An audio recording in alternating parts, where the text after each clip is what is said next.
Welcome back to the channel, Upcyclers. If you've been following along with some of the recent videos, you are familiar with my quest for the PSA 10 set of 92 Marvel Masterpiece, and that has kind of spawned a side quest, if you will, messing around with these cards and setting them different grading companies, and just using it as a good test case for our scientific experiments in the world of grading. So, quick review. This card started out life as a BGS 9.5. Then it turned into a PSA 9 because I was really hoping to cross it over to a 10, which then I decided to resend because I was hoping that it was like a, borderline 910. And if I just sent it a couple of times, I'd find a kind grader who would eventually give it a 10 and save me, two, three, $400 having to buy this card for the set. It came back a 4, which I thought was crazy. And so I sent it to CGC and they gave it a 4 also. So now the fact that the two companies have agreed with each other is actually almost more surprising than the grade, that I got two companies to back agree with each other on a grade like this. So there must actually be something wrong with this card. It either must have happened in when I cracked it out when it was in the 9 before I sent it back and got the 4, or perhaps it got messed up over at PSA when they were doing that regrade for the 4 after I cracked it and sent it back in. So we are going to crack this thing open and try to figure out what happened and see what kind of, hard to see through the slab damage drops you all the way down to a 4. So anyway, here we go. I guess this will also be a little bit of a tutorial, I guess, on opening these up. Now, I have obviously cracked a whole lot more PSA slabs than I have cracked CGC, but hopefully it works similarly. So what I do is I take a pair of wire cutters like this, and you really just want to snip off the corner. Now, covering it up, I use this towel here because sometimes the pressure, the plastic will like shoot off, and the last thing you want to do is have a sharp piece of plastic randomly around on the floor for you to step on, or worst case, have it blast myself in the face. So anyway, give it a little elbow grease, and it cracks right open. So then we take our flathead screwdriver, get it right up in there. Ooh, that's tight. There we go. Just get her torqued just a little bit. That we can get the screwdriver in there and start separating it. And then what you really want to do is you're just trying to get it started, hold the bottom down. So I'm kind of pushing down with the screwdriver as I pull up on this. That way the card doesn't, come flying out of there or anything. And look at that. That'd open it up nice and easily. So there you go. Bonus tutorial, 2 videos in 1. Now, similar to BGS cards, CGC will put it in an inner sleeve, which isn't my favorite thing in the world, but so be it. So we are going to very, very carefully cut it because it is sealed. So it's not like a top loader or something that you can easily get out of there. So we're going to carefully peel that, not wanting to cause further damage and confuse ourselves. And there we go. One card has been removed. All right, I'm going to pause the video a minute, clean up my mess here, and then we will return and put our detective hat on. Be right back. Okay, we've now got the card all orderly and laid out here on this nice little piece of foam, so it's nice and protected. And as you can see, the typical place is on cards like this set of cards is you get chipping along the edges, and the corners are very easily damaged. That isn't actually, might look like edge wear, but it really isn't. That was just glare from the light. Come on, focus. You do need good light to look at this kind of stuff. stay focused. So, I'm not really seeing anything on the front, but one of the best ways is if you can get it on an angle in the light. You see that like stripe of light that's going across it? If you do that quite often, surface issues and whatnot are gonna pop up. It looks pretty solid to me. Now to get a 4, there really needs to be some like actual damage. Like there should be a dent, crease. Wait, I might have just saw something. Hold on. Gotta switch hands. It's up in the red there above the comic. I thought I saw something. There. Is that it? That could be it right there. And if that, yep, I can see it even with naked eye outside of the camera. That's got to be it. So that is the bottom right corner.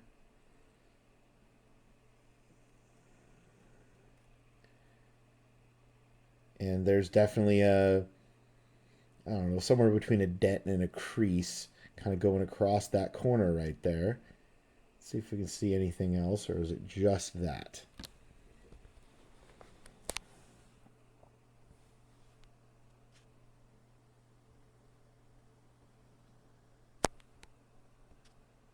Sorry about the focus. I'm doing the best I can with the technology that I have available to me, which is my phone. Little tiny bit of white on the back of that corner. And again, the edge, I know it looks like there's some white on the edge, but that's really just the reflection of the light. So I've got a light and a light. There's light coming in from the window over there. So trying to illuminate the card as best as possible, but it does sometimes cause some glare issues. Okay. I don't see anything else. My understanding is that, come on, focus. That is enough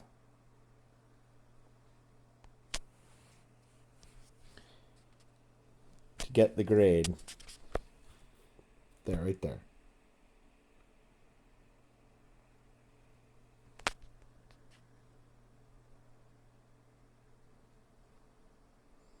Okay, well, we have solved the mystery. So now the question is, what do we do now? Obviously, as a raw card, this maybe is worth $1. At this point, I've seen some videos about, techniques for trying to get, there's a good view of it, get creases and dents like this out of cards. So might as well give it a go as a test card. So yeah, I'm going to stop the video, set that up. I'll record that separately and tack it onto the end here, and we will see how gloriously we fail trying to fix this dent in the card. Great. Okay. See you in a minute. Okay. Been wanting to do this experiment for a while, so did a little bit of research. I have this bottle of Kurt's Card Care solution. And yeah, in theory, what should happen, again, in theory, is that if you get this area wet a little bit, hopefully what should happen is that the paper should soak in that moisture and effectively puff back up and fill in that thing. I'm pretty skeptical about if that's going to work. But yeah, let's give it a try. So you're supposed to get it wet, give it about a half an hour, and see how it looks. So I'm going to be pretty generous with it in that one particular spot. And then we will fast forward out to the future. There we go. And let's see what it looks like in a half an hour. Okay, we have waited the requisite 30 minutes, And now we are going to give it a dry and see what happened. All right, let's move it out of the water. Let's do the recommended blotting.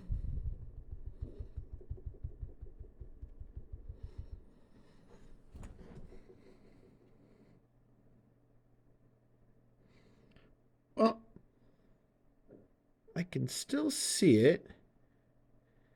But I'll be honest, I think it actually looks a bit better. It's kind of cool.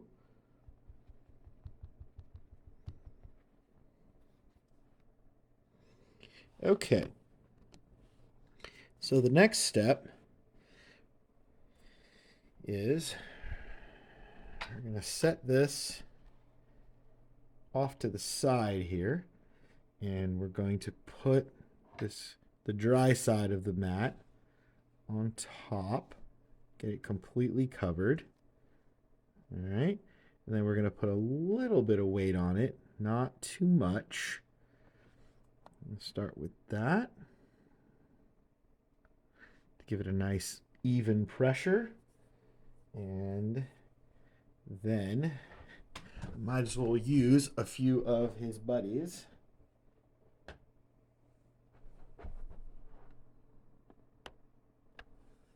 There we go.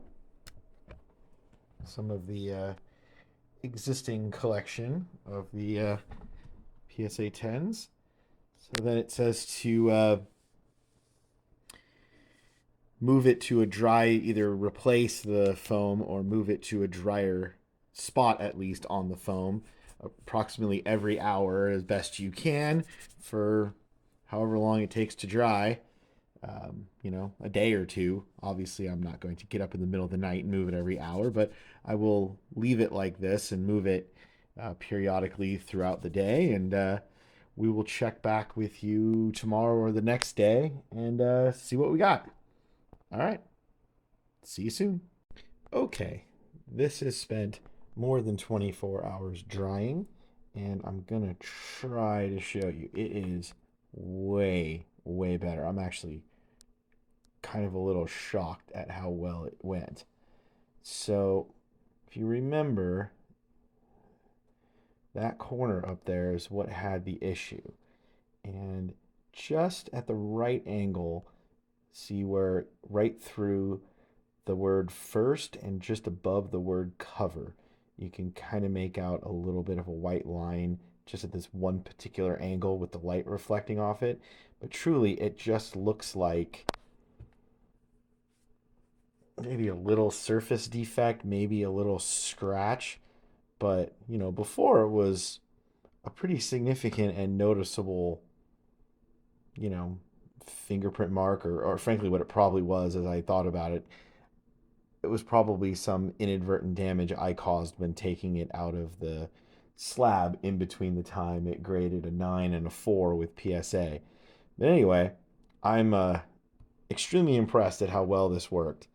So what I think I'm going to do, I'm going to throw it in some upcoming PSA order and just see what happens. Might as well see the experiment all the way through to the end. Anyway, as always, thank you very much for your time, staying to the end of the video and watching and everything. You know, please do like, subscribe. It really does help me out. And yeah, we'll see you in the next one. Take care. Bye. Okay, we are now in the future, and the card has been returned from PSA. So let's see the end of our experiment and possibly the fruits of our labor. So as a review, just a quick review for those of you that skipped ahead to the end of the video. It started out life as a slightly below true gem, or what do you call it, true gem minus or whatever, BGS. Then it became a PSA 9. Then I, or PSA, or someone messed it up, as you saw in the experiment with the Kurtz card care. Sometime between the first PSA attempt and the CGC, Well, that got a 4, which was then confirmed with another 4. So the question is, after that work we did, after using the techniques and the supplies from Kurt's Card Care, did we actually fix the card? I think the card definitely looked better. I would say we definitely improved the card. Did we fix it to the point that the grade improved? That's a great question. Well, here we go. It did not. It got exactly the same grade. So even though we did improve it, apparently the severity of the crease in that back corner did not affect the grade. It was definitely less severe after all the work we did. I would say we improved it, but not enough that a crease of that length, I guess, automatically gives it a 4 with them. So on one hand, I mean, I guess it's kind of good that the grading is consistent. Again, we were just doing all of this for science. I wasn't expecting this or hoping for this to come back, a 10 so I could sell it or something. But, it's good to know. So I guess from my semi-scientific efforts with the supplies and techniques from our friends over at Kurt's Card Care, I would say it definitely helped, definitely improved the card. But in this particular situation, it didn't improve it enough that it actually changed substantially or quantitatively changed the grade itself on the card. And with a crease of that kind in the back, yeah, a 4 is probably fair. Anyway, I hope you found this informative and helpful. If you do, we try to put out a new video just about every Friday morning at 11 a.m. Pacific. Mostly has to do with this kind of stuff, grading, card care, the markets associated with this. Every once in a while, we'll do a rip that nobody watches anyway, but hey, it's fun for me. So yeah, if you enjoy this kind of content and you appreciate the time and effort I put into this, I'd really appreciate you liking the video and subscribing to the channel. We are trying to make a push to 1,000 subscribers, at which time these videos will start making tens of cents that I can invest back into the channel. Anyway, have a good one. Thank you for your time and have a great day. Bye.